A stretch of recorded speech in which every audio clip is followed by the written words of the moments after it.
Sebagai orang Kristen, Tuhan mau kita yang pertama menguasai diri. Kenapa kau harus menguasai diri? Kadang hari demi hari ketika kita menjalani dan ketika kita melewati, kita tidak pernah tahu dan kita tidak pernah memprediksi, kita tidak pernah menduga.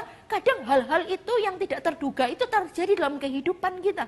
Karena itu Tuhan mau setiap kita itu menguasai diri, bersiap-siap dengan segala sesuatu yang akan terjadi, sekalipun mendadak, sekalipun tidak terduga, sekalipun kita tidak pernah mengkalkulasinya.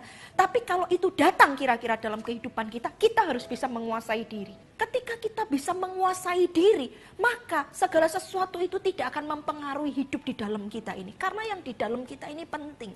Kalau kita bisa menguasai diri, kita akan tenang. Di masa akhir ini, di kesudahan segala sesuatu sudah dekat. Zaman yang sudah tua ini, jadilah tenang, itu yang harus dipunyai. Nah, kalau kita tenang, kita bisa dengar pimpinan Tuhan. Kita bisa dengar suara Tuhan. Lebih daripada suara yang ada di kepala kita. Anak-anak Tuhan, hidup orang Kristen, kita harus jadi tenang. Karena di dalam ketenanganlah, itulah kekuatan kita sesungguhnya. Hari ini Bapak Ibu Saudara, apakah pikiran Anda sedang kacau? Ada banyak suara di pikiranmu. Ayo sama-sama katakan hari ini, diam, tenang gitu ya.